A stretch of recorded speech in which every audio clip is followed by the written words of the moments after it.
looking good, Italian Job. I'm feeling good, Tommy boy. It's good to see you, man. It is great to be seen, always better than being viewed. It's Friday when we record this, and for a change, it's not raining this week. I know.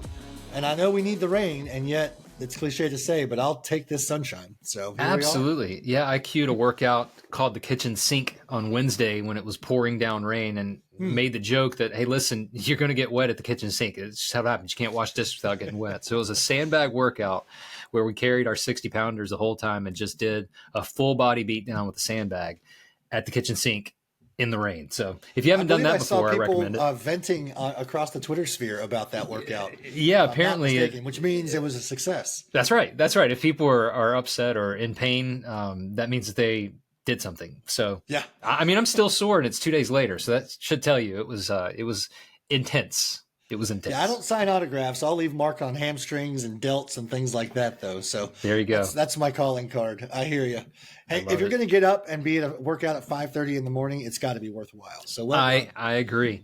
Hey, man. So recently, something big happened in your household. Your son turned 16 years of age, and I saw something you posted that I believe we're going to go ahead and make sure we reference on the show today. But it was kind of 16 life lessons for your 16-year-old, and I mean, they were so good that I think we should share it. It was stuff worth trying for sure. Well, I appreciate it. He's a champ. He's my 2.1, if you will. His older sister is about to leave the nest and go up to college sometime this summer, which I'm just pretending is not going to happen. And Wookie, known as Wookie in the F3 world, 14 and 15 were a real challenge for him. And for better or for worse, he's made it to 16 and set some really big goals for himself. And I've really seen a shift. And it seemed like a really good time to put out some life lessons, things I wish I had paid attention to when I was growing up and hit 16 years old. So let me ask you, shooting TV. On myself and when you were 14, 15, 16, did you make mistakes?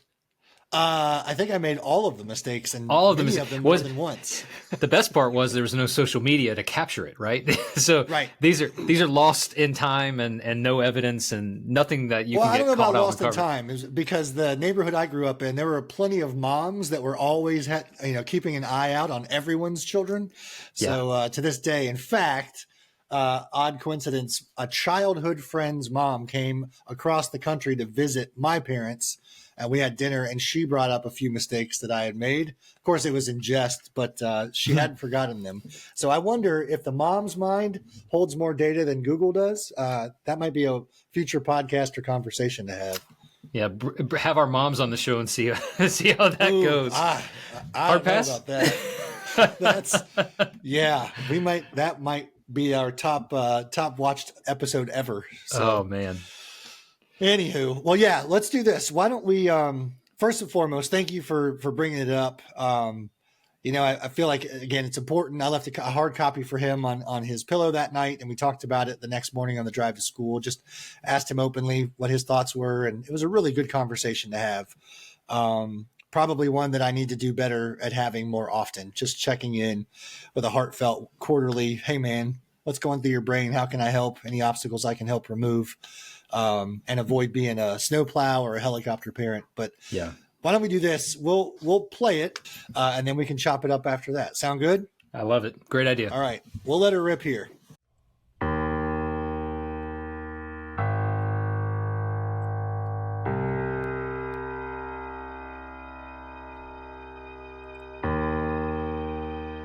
Dear Chance, well, here we are. I woke up and you're 16. How'd it go by so fast? Before you and I both know it, you'll be heading off to college. So, I put together a list of 16 things I think are important, not just for the rest of high school, but for life. I don't pretend that I've always followed everything on this list. I do like to think that I gave it my best, but I'm always trying and still learning. First, let's both acknowledge that our relationship has changed a bit. You may not admit it, but there was once a time you would not leave my side. Now we pass each other briefly in the hallways, but we're still close, thankfully. It is a little bit different. I've become less cool and a bit dorkier, and that's okay. It's to be expected. And honestly, I kinda am a big dork. Just ask Mom. Anyway, in no particular order, please try to remember the following. It's not everything, but it's a good start as you continue to navigate life. Good luck. You'll do great. 1. Love. Be generous and don't let anyone choose who or what you decide to love. Never forget that you have enough to go around. 2. Don't borrow trouble. The Beatles wrote one of my all-time favorite songs, Let It Be. Why? Well, because when you're struggling, you've got to learn to let it go. 3. Be the best you can be. It doesn't matter to me what you choose to do when you grow up. Whatever it is, be proud of it and do your best. Even when nobody is watching. Especially when nobody is watching.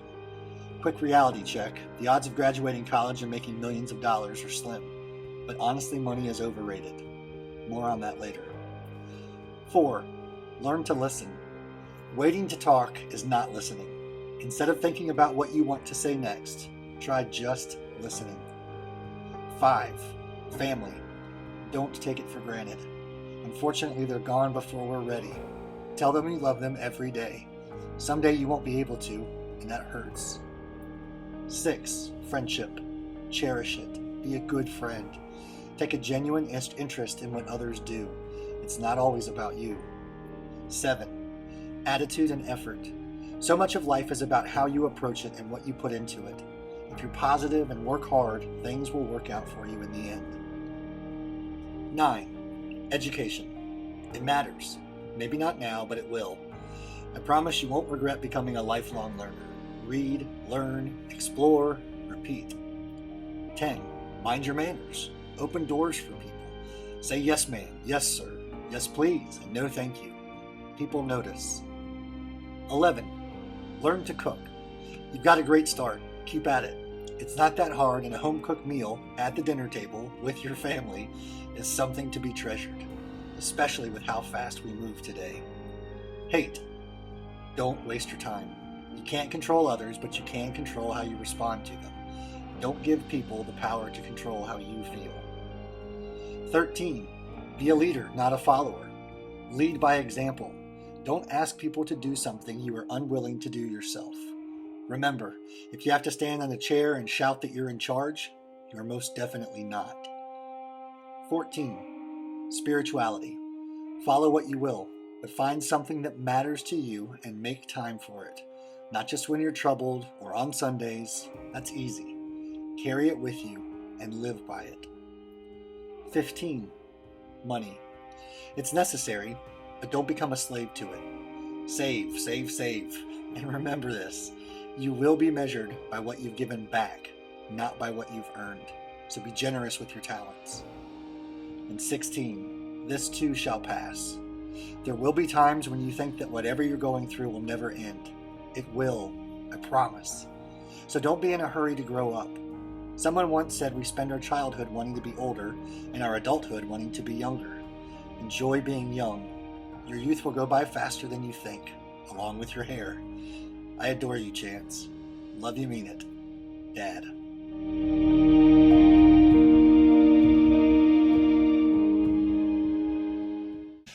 All right, my friend, there you have it. 16 points that I wish had been drilled home, or I better said, because look, to be honest, I grew up with a great family. Yeah. And I have both my parents still walking the planet. My dad is a huge influence on me. So it's not like I didn't have these life lessons. It's that I wish my head wasn't so thick, or maybe I wish my brain was more fully formed to absorb them. And so that's the hope for me passing these on to Wookie. Yeah, I mean, the thing is, these are all pieces that we have learned from our parents, or we've learned from parenting ourselves, and there's sometimes it's just reminders that we not only does Wookie need to hear them, and all kids need to hear them, but sometimes we need to remind ourselves of these same pieces. I mean, love. I mean, you and I subscribe to the same religious belief, which our God says, love your God with all your heart, soul, and oh yeah, here's the other one, love your neighbor as yourself. So What do you talk about love? What does this mean? Why did you make that the number one item on the 16 item list? It's probably a much deeper conversation. We could probably go all day on just that, but I know where it came from. It came from at a time where I wrote these things down or hammered them out on the keyboard. It was in the midst of the beginning phases of our election year, right? And a lot of just a lack or a void of neighborly love. Mhm. And I just think it just drives me crazy that two people who are vying for a chair up in DC or a seat at the House in our local government can drive such a wedge between neighbors Mhm. when they have little to no impact on our day-to-day life.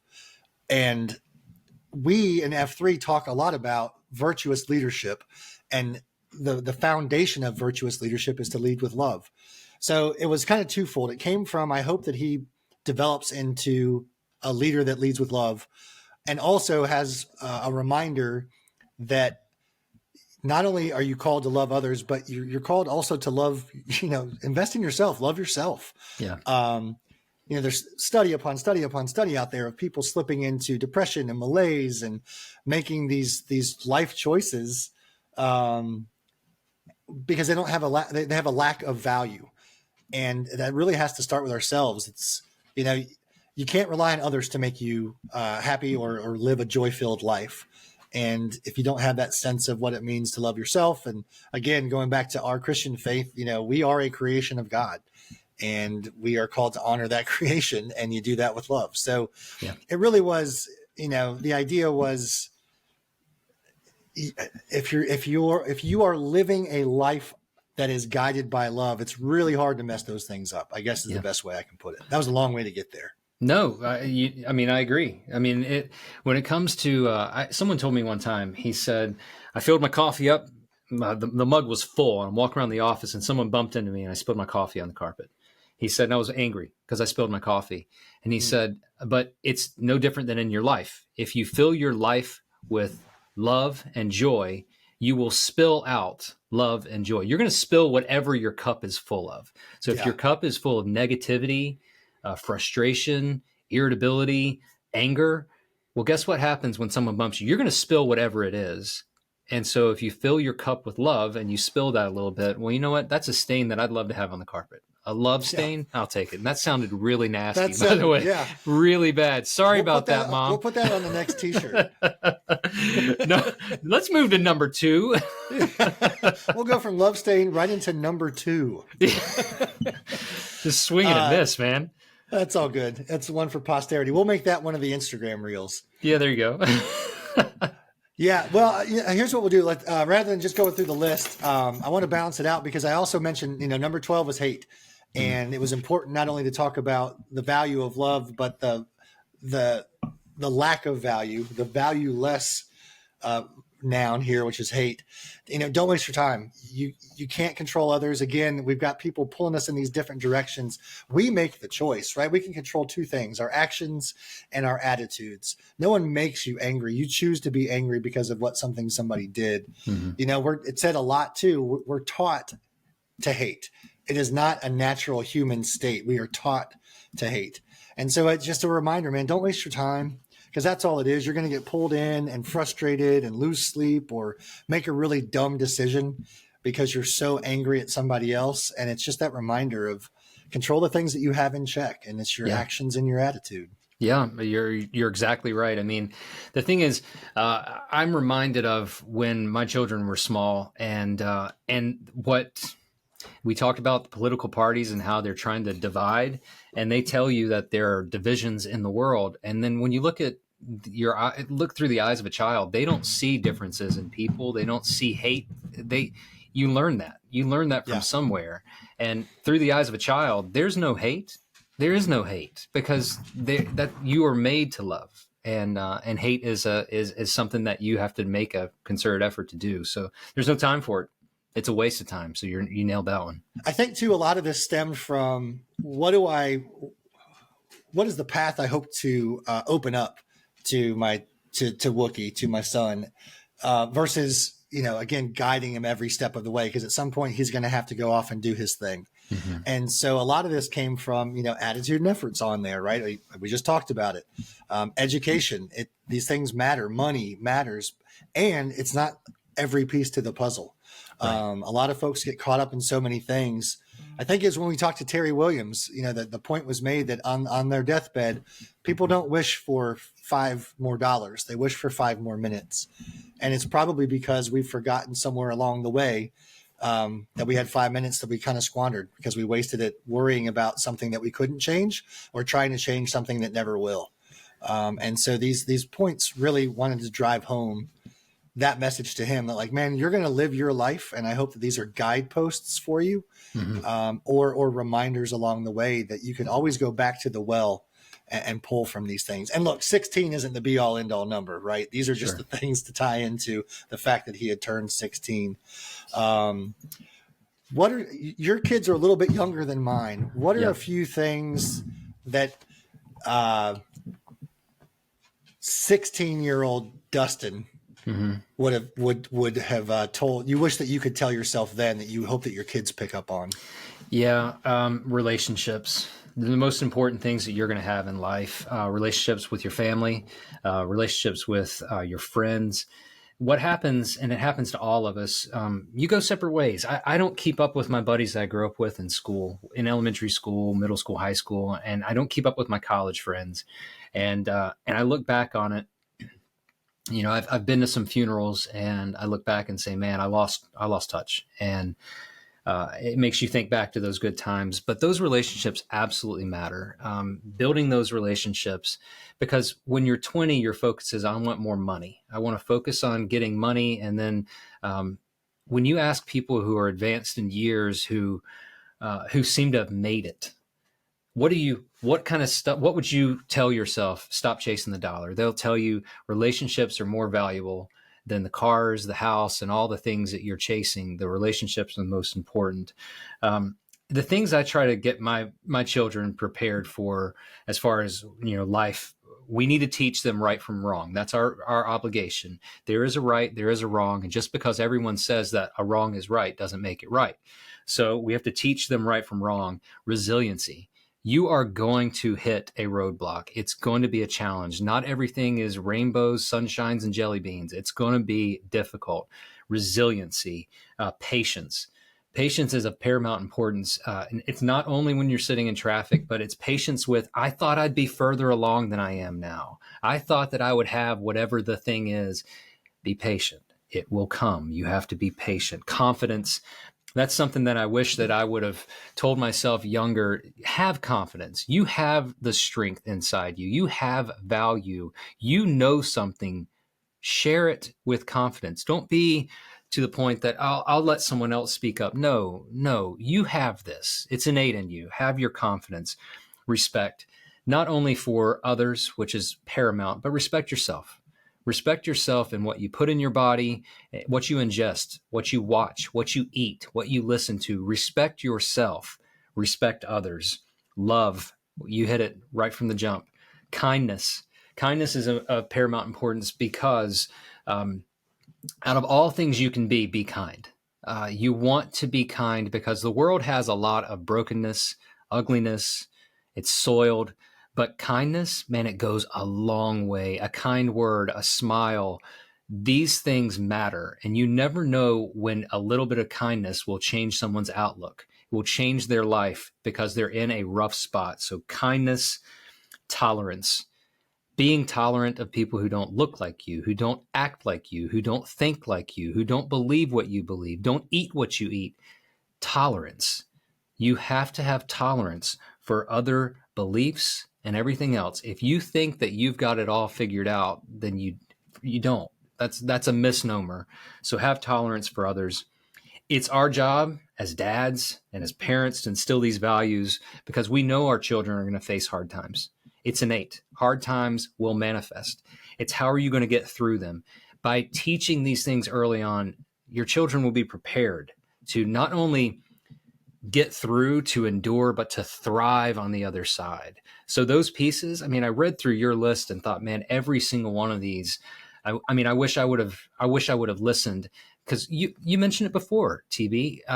We grew up with great parents who had our best interests in mind.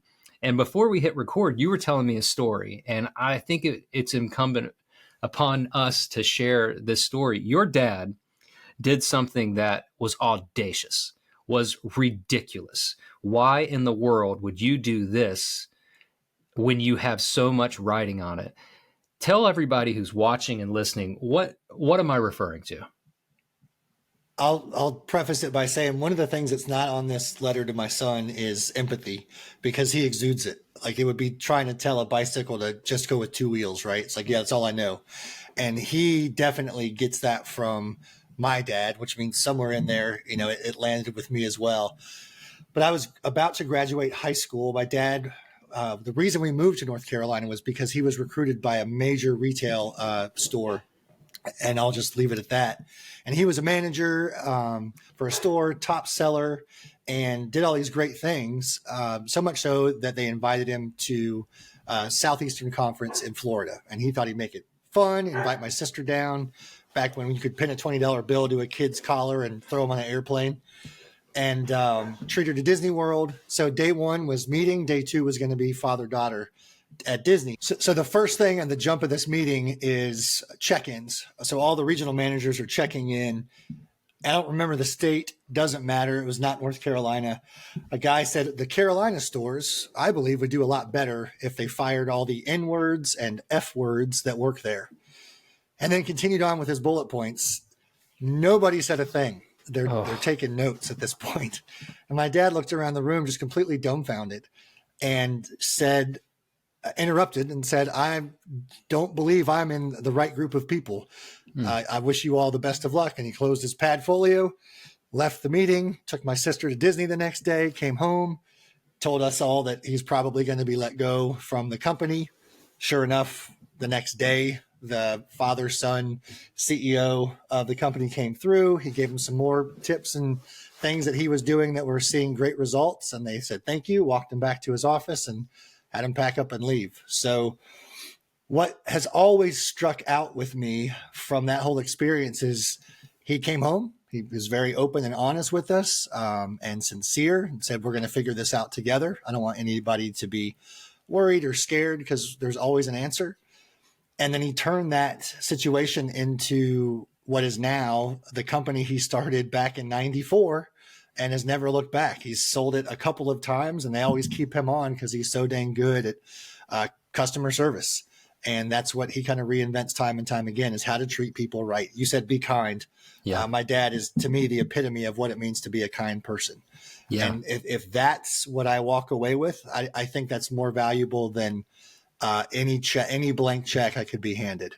Yeah. And that's, I don't know, it always blows me away. I'm getting chills right now just thinking about it, because what a legacy. What a legacy. Absolutely. To have the wherewithal to stand up when society would say, right along, man, it's a paycheck. You got bills to pay. There's a mortgage and car payment and kids' education, whatever the bills are, because the bills are always going to be there. It was all those things. And to walk away from it and say, you know what? If that's the type of people that I'm associating with, then it'll be assumed that when they say one thing, that I believe it. My silence is deemed acceptance. And candidly, I don't believe it. I don't support it. I don't want to be a part of it. And it takes somebody with ethics and it takes someone with morals to stand up and say, I don't want to be a part of anything you're selling, because I don't buy it and I'm not selling your crap. And that's it, man. That's what it's all about. 100%. It's all the things we talk about when we talk about virtuous leadership. There are plenty of leaders and effective leaders out there, dime a dozen. But when we talk about virtuous leadership, that's what I think of. That's the image I have in my head, is watching him carry on his journey and building something from nothing. So I thought that's amazing. And I see that in my son almost daily, that he's got something there that is just, I can't put a finger on it, but he exudes empathy and altruism. And I just think that's amazing. I don't know where fantastic. In the body to point to your altruism. All the things. But all of it. He's got it. That's fantastic.